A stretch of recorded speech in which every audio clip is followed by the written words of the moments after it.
S, ಮಂಡ್ಯದ ರಣಕಣ ಕುತೂಹಲವನ್ನ ಹೆಚ್ಚಿಸ್ತಾ ಇದೆ. ಯಾಕಂತಂದ್ರೆ ಇದು ಮಂಡ್ಯದ ರಾಜಕಾರಣವೇ ಹಾಗೆ. ಮಂಡ್ಯದ ರಾಜಕಾರಣ ಅಂತಂದ್ರೆ ರಾಜ್ಯದ ಗಮನವನ್ನ ಸೆಳೆಯುವಂತಹ ಕೆಲಸವನ್ನ ಮಂಡ್ಯ ರಾಜಕಾರಣ ಮಾಡೇ ಮಾಡುತ್ತೆ. ಈಗ ಯಾವ ವಿಚಾರಕ್ಕೆ ಮಂಡ್ಯ ಈಗ ಪ್ರಸ್ತುತ ಸುದ್ದಿಯಲ್ಲಿ ಇದೆ ಅನ್ನೋದ್ರ ಬಗ್ಗೆ ಮಾಹಿತಿಯನ್ನ ಕೊಡ್ತೀವಿ. ನಿಮಗೆಲ್ಲ ಗೊತ್ತಿರುವ ಹಾಗೆ 2024ರಲ್ಲಿ ಬಿಜೆಪಿ ಹಾಗೆ ಜೆಡಿಎಸ್ ಇಬ್ರು ಕೂಡ ಮೈತ್ರಿ ಮಾಡಿಕೊಂಡಿದ್ದಾರೆ. ಇದು ಗೊತ್ತಿರುವಂತಹ ವಿಚಾರವಾಗಿದೆ. ಈ ಕಾರಣಕ್ಕೋಸ್ಕರ 28 ಕ್ಷೇತ್ರಗಳಲ್ಲಿ ಒಂದು 4ರಿಂದ 5 ಕ್ಷೇತ್ರವನ್ನ ಜೆಡಿಎಸ್ ಅವರಿಗೆ ಕೊಡಬೇಕು ಅನ್ನುವಂತಹ ಸುದ್ದಿಗಳು ಅಲ್ಲಲ್ಲಿ ಪ್ರಸಾರವಾಗ್ತಾ ಇದೆ. ಅಂತಂದ್ರೆ ಅದು ಜೆಡಿಎಸ್ ಭದ್ರಕೋಟೆ.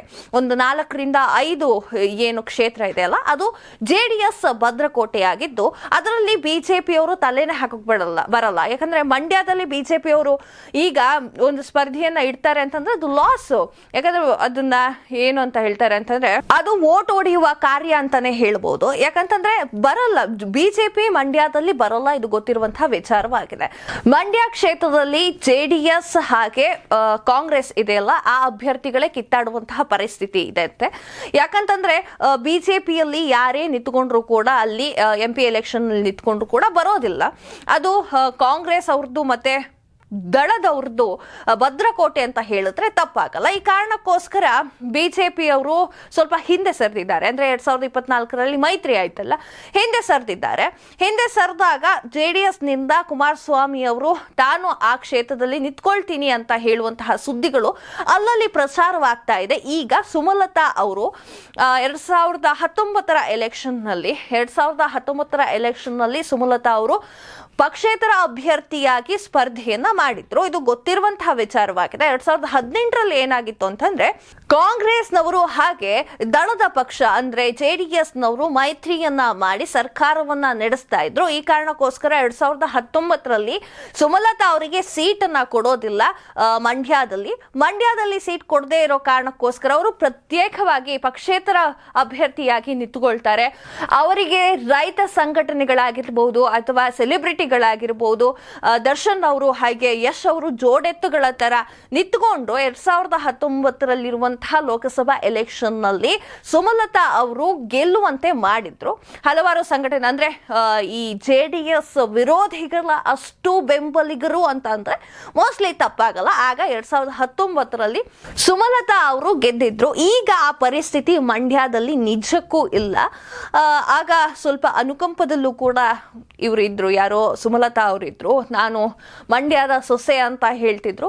ಹಾಗೆ ಈಗ ಅವ್ರು ಏನ್ ಹೇಳ್ತಿದ್ದಾರೆ ಅಂದ್ರೆ 2024ರ ಈ ಚುನಾವಣೆಯಲ್ಲಿ, ಲೋಕಸಭಾ ಚುನಾವಣೆಯಲ್ಲಿ ರಾಜಕಾರಣದಲ್ಲಿ ನಾನು ಮಂಡ್ಯದಲ್ಲೇ ಸ್ಪರ್ಧೆ ಮಾಡ್ತೇನೆ, ನಾನು ಯಾವುದೇ ಕಾರಣಕ್ಕೂ ಹಿಂಜರಿಯುವಂತಹ ಮಾತೇ ಇಲ್ಲ ಅಂತ ಹೇಳ್ತಾ ಇದ್ದಾರೆ. ಆಗ ಏನಾಗಿತ್ತು ಅಂತಂದ್ರೆ 2019ರಲ್ಲಿ ಲೋಕಸಭಾ ಎಲೆಕ್ಷನ್ ನಲ್ಲಿ ಕೆಲವೊಂದು ಪಾಯಿಂಟ್ಸ್ಗಳು ಸುಮಲತಾ ಅವರಿಗೆ ಪ್ಲಸ್ ಆಗಿ ಪರಿಗಣಿಸ್ತು. ಏನಂತಂದ್ರೆ ರೇವಣ್ಣ ಅವರು ಮಾತನಾಡಿರುವಂತಹ ಹಲವಾರು ಟೀಕೆಗಳಾಗಿರಬಹುದು ಅಥವಾ ಆ ಸಮಯದಲ್ಲಿ ಟೀಕೆ ಅಂತ ಹೇಳಕ್ಕಾಗಲ್ಲ, ಹಲವೊಂದು ವಿಚಾರಗಳಾಗಿರಬಹುದು. ಇದು ಸುಮಲತಾ ಅವರಿಗೆ ಪ್ಲಸ್ ಪಾಯಿಂಟ್ ಆಗಿ ಬರ್ತಾ ಹೋಯ್ತು. ನಿಖಿಲ್ ಕುಮಾರಸ್ವಾಮಿ ಅವರ ವಿರುದ್ಧ ಇವರು ಜಯಭೇರಿಯನ್ನ ಬಾರಿಸಿದ್ರು 2019ನೇ ಲೋಕಸಭಾ ಚುನಾವಣೆಯಲ್ಲಿ. ಅಂದ್ರೆ ಆಗ CM ಆಗಿದ್ದವರು HD ಕುಮಾರಸ್ವಾಮಿ ಅವರಾಗಿದ್ರು. ಅವರ ಮಗ ನಿಖಿಲ್ ಕುಮಾರಸ್ವಾಮಿ ಅವರನ್ನ ಹಿಂದಿಕ್ಕಿ ಇವರು ಜಯವನ್ನ ಸಾಧಿಸಿದ್ರು. ಈಗ ಮಂಡ್ಯದಲ್ಲಿ ಆ ತರದ ಸಿಚುವೇಶನ್ ಇಲ್ಲ, ನಿಜಕ್ಕೂ ಇಲ್ಲ. ಯಾಕಂತಂದ್ರೆ ಈಗ ಕಾಂಗ್ರೆಸ್ನಿಂದ ಚಲುವರಾಯ ಸ್ವಾಮಿ ಅವರು ಸ್ಪರ್ಧೆಯನ್ನ ಮಾಡಲಿದ್ದಾರೆ ಅನ್ನುವಂತಹ ಮಾತುಗಳು ಕೂಡ ಕೇಳಿ ಬರ್ತಾ ಇದೆ. ಇನ್ನೊಂದು ವಿಚಾರವಾದ್ರೆ ಇಲ್ಲಿ JDSನಿಂದ ಕುಮಾರಸ್ವಾಮಿ ಅವರು ಸ್ವತಃ ಮಂಡ್ಯದಲ್ಲಿ ನಾನು ಸ್ಪರ್ಧೆ ಮಾಡಲಿದ್ದೇನೆ ಅಂತ ಹೇಳೋಕೆ ಅಂದ್ರೆ ಊಹಾಪೋಹ ಸುದ್ದಿಗಳು ಬರ್ತಾ ಇದೆ. ಇಲ್ಲಿ ಸುಮಲತಾ ಅವರು ಪಕ್ಷೇತರವಾಗಿ ನಿಂತುಕೊಂತಾರೋ ಅಥವಾ ಬಿಜೆಪಿಯಲ್ಲಿ ಮುಂದುವರಿತಾರೋ ಅಥವಾ ಕಾಂಗ್ರೆಸ್ಗೆ ಹೋಗಿ ಸೇರ್ಕೊಳ್ತಾರೋ ಅನ್ನುವಂಥದ್ದು ಕೂಡ ಯಾರಿಗೂ ಕೂಡ ಊಹೆ ಮಾಡೋಕೆ ಸಾಧ್ಯನೇ ಇಲ್ಲ. ಯಾಕಂತಂದ್ರೆ ಅಮಿತ್ ಶಾ ಅವರಾಗಿರ್ಲಿ, ಮೋದಿ ಅವರಾಗಿರ್ಲಿ ಹಾಗೆಲ್ಲ ಬಿಟ್ಕೊಡುವಂತಹ ಮಾತೇ ಇಲ್ಲ ಅನ್ನುವಂಥದ್ದು ಕೇಳಿ ಬರ್ತಾ ಇದೆ. ಬೆಂಗಳೂರು ಉತ್ತರದಲ್ಲಾಗ್ಲಿ ಅಥವಾ ಬೆಂಗಳೂರು ಕೇಂದ್ರದಲ್ಲಾಗಿರ್ಲಿ ಎಲ್ಲಾದ್ರೂ ಒಂದ್ ಕಡೆ ಸ್ಪರ್ಧೆ ಮಾಡಿಸಲಿದ್ದಾರೆ ಅನ್ನುವಂತಹ ಸುದ್ದಿಗಳು ಕೂಡ ಕೇಳಿ ಬರ್ತಾ ಇತ್ತು. ಈಗ ಪ್ರಾಬ್ಲಮ್ ಏನು ಅಂತಂದ್ರೆ ಕುಮಾರಸ್ವಾಮಿ ಅವರು JDSನಿಂದ, ಯಾಕಂದ್ರೆ ಮಂಡ್ಯ JDSನ ಭದ್ರಕೋಟೆ ಆಗಿದೆ. ಮಂಡ್ಯ ಆಗಿರ್ಲಿ, ಹಾಸನ ಆಗಿರ್ಲಿ, ಹಳೆ ಮೈಸೂರಿನ ಹಲವಾರು ಭಾಗಗಳಾಗಿರ್ಲಿ ಇವಾಗ JDS ನ ಭದ್ರಕೋಟೆಯಲ್ಲಿ JDS ನವರು ನಿಂತ್ಕೊಂಡ್ರೆ ಪಕ್ಕ ಗೆಲ್ತಾರೆ ಅನ್ನುವಂಥದ್ದು ಮಾತು ಎಲ್ಲ ಕಡೆಗೂ ಇದೆ. ಆದರೆ ಈಗ ಹಿಂದಿನ ಸಾರಿ ಸುಮಲತಾ ಅವರಿಗೆ ಟಿಕೆಟ್ ಸಿಕ್ಕಿಲ್ಲ, ಕಾಂಗ್ರೆಸ್ ಅಲ್ಲೂ ಕೂಡ JDS ಅಲ್ಲೂ ಕೂಡ ಟಿಕೆಟ್ ಕೊಟ್ಟಿಲ್ಲ, ಅವರು ಪಕ್ಷೇತರವಾಗಿ ನಿಂತ್ಕೊಂಡಿದ್ರು. ಈಗ ಬಿಜೆಪಿಗೆ ಅವರು ಸೇರ್ಕೊಂಡಿದ್ರು, ಆಮೇಲೆ ತದನಂತರ ಮಾತುಕತೆಯಾಗಿ ಬಿಜೆಪಿಗೆ ಬಂದಿದ್ರು. ಈಗ 2024ರಲ್ಲಿ ಬಿಜೆಪಿ ಹಾಗೆ ದಳ ಅಂದ್ರೆ JDS ಇಬ್ರು ಕೂಡ ಮೈತ್ರಿ ಆಗಿದ್ದಾರೆ. ಈಗ ಆ ಭದ್ರಕೋಟೆಯಲ್ಲಿ JDS ನ ಭದ್ರಕೋಟೆಯಲ್ಲಿ ಹೇಗೆ ಸುಮಲತಾ ಅವ್ರನ್ನ ನಿಲ್ಲೋಕೆ ಬಿಡ್ತಾರೆ ಅನ್ನುವಂಥದ್ದು ಮಾತು ಕೂಡ ಕೇಳಿ ಬರ್ತಾ ಇದೆ. ನಿಜಕ್ಕೂ ಸುಮಲತಾ ಅವರು ಏನು ಮಾಡೋಕೆ ಹೊರಟಿದ್ದಾರೆ, ಮುಂದಿನ ಹೆಜ್ಜೆಯನ್ನ ಏನು ಇಡೋಕೆ ಪ್ರಯತ್ನ ಮಾಡ್ತಿದ್ದಾರೆ ಅಂದ್ರೆ, ಈಗ ಅವರು ಕಾಂಗ್ರೆಸ್ಸಿಗೆ ಹೋಗಿ ಸೇರ್ಕೊಳ್ತಾರ ಸುಮಲತಾ ಅವರು? ಅದು ಕೂಡ ಅವ್ರಿಗೆ ಇರುವಂತಹ ಆಪ್ಷನ್ ಹೇಳ್ಬಿಡ್ತೀನಿ. ಒಂದು, ಸುಮಲತಾ ಅವರು ಮೂರು ಕಾರ್ಯವನ್ನು ಮಾಡಬಹುದು. ಯಾವುದು ಅಂತಂದ್ರೆ ಮಂಡ್ಯದಲ್ಲೇ ಪಕ್ಷೇತರವಾಗಿ ಸ್ಪರ್ಧೆ ಮಾಡಬಹುದು. ಇದರಿಂದ ಏನಾಗುತ್ತೆ ಅಂತಂದ್ರೆ, ಈ ಹಿಂದೆ ಇರುವಂತಹ 2019ರಲ್ಲಿ ಏನ್ ಸಿಚುವೇಶನ್ ಇತ್ತು, ಈಗ ಆ ಸಿಚುವೇಶನ್ ಇಲ್ಲ. ಆ ಕಾರಣಕ್ಕೋಸ್ಕರ ಗೆಲ್ಲುವಂತಹ ಪ್ರಮಾಣ ಸ್ವಲ್ಪ ಕಮ್ಮಿ ಇದೆ ಅಂತ ಹೇಳಿದ್ರೆ ಮೋಸ್ಟ್ಲಿ ತಪ್ಪಾಗಲ್ಲ. ಇನ್ನೊಂದು ಆಪ್ಷನ್ ಇದೆ ಸುಮಲತಾ ಮೇಡಮ್ ಅವರಿಗೆ, ಏನು ಅಂತಂದ್ರೆ ಇವರು ಕಾಂಗ್ರೆಸ್ಗೆ ಹೋಗಿ ಸೇರ್ಕೊಳ್ಳುವಂಥದ್ದು. ಕಾಂಗ್ರೆಸ್ನ ನಾಯಕರು ಯಾರು ಬಂದು ಸುಮಲತಾ ಅವರಿಗೆ ಏನೂ ಕೂಡ ವಿಚಾರವನ್ನ ಹೇಳಿಲ್ಲ ಅನ್ನುವಂಥದ್ದು ಮೂಲಗಳಿಂದ ತಿಳಿದು ಬಂದಿದೆ.